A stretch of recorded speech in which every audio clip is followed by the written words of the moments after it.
Isang mapagpalang araw po ngayon ng Martes, October 10, 2023. Welcome to Hold the Line, Police Chief Master Sergeant Brother Aldo Mones mula po sa ilalim ng bandila ng Pinagsang Puso Catholic Charismatic Ministry Incorporated at sa gabay po ng Las Piñas City Police Station sa pangunan po ng aming Chief of Police, Police Colonel Jaime Osis Santos, nais po magbahagi.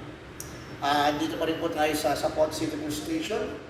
At tayo po ngayon ay duty desk officer. Pero wag natin sayangin ang opportunity na nakapagpahagi ng mabuting balita. Ang gospel po ngayon ay hinango natin kay San Lucas, Kabanata 10, talata 38 hanggang 42. At ito po yung dumalaw si Jesus kina Marta, kina Maria at Marta.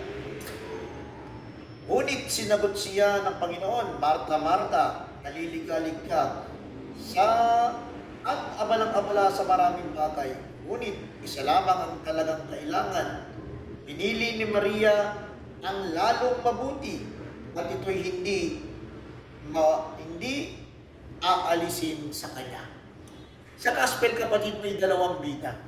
Si Marta at si Maria.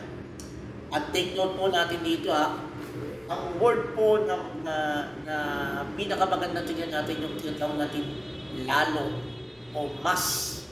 Kumbaga mas angat, mas lalong, or ibig sabihin nito better or best na ginawa.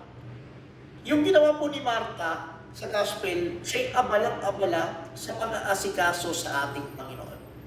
Siya'y nagbibigay ng pagkain, siya'y nagtaruga, he is a woman of action. At ito po'y magandang halimbawa sa pagiging Kristiyano. Makikita natin dito na si Marta ay isang Kristiyanong gumagawa. Mahalaga po yun at the best. At yun po ay magandang gawain ng isang Kristiyanong gumagawa. Pero makita natin dito sa gospel, si Maria ay umupo sa harapan ng ating Panginoon at siya'y nakinig sa mabuting balita. Dito sabi ng ating Panginoon, mas pinili o mas lalong mahalaga ang pinili ni Maria kaysa kay Marta. Kapatid, sa gospel, pinapakita sa atin na mahalaga ang ginawa ni Marta. Pero may mas lalong mahalaga. Yun ay ang pakikinig ng mabuting balita ng kaligtasan na nagmumula sa ating Panginoon. Yung ginawa ni Marta ay hindi salungat sa ginawa ni Maria. Ito'y magkakampi at ito'y magkasama.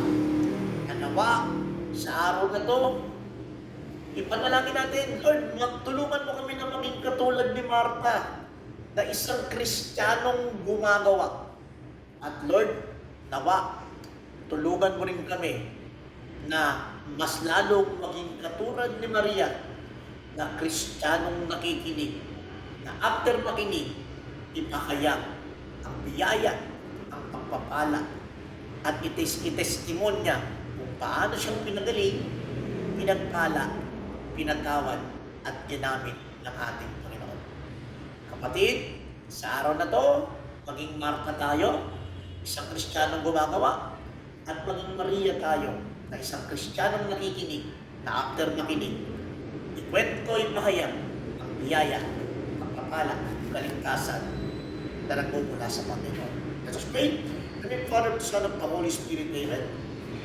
Ama, salamat po sa paalala mo sa araw na to, na maging katulad kami ni Marta, na isang Kristiyanong gumagawa.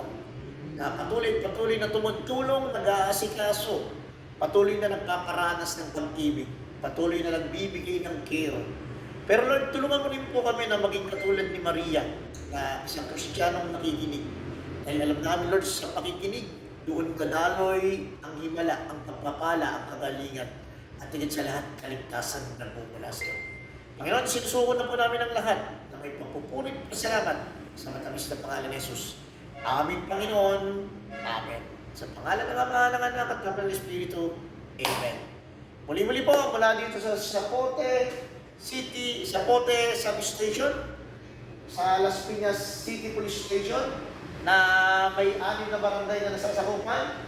Barangay Zapote, Barangay Pulang Lupa 1, shout out, Barangay Elias Alcana, Barangay Daniel Fernando, Barangay Ilaya, Barangay Manuyo 1. Nawa, pagpalain po tayo ng Amang nasa langit.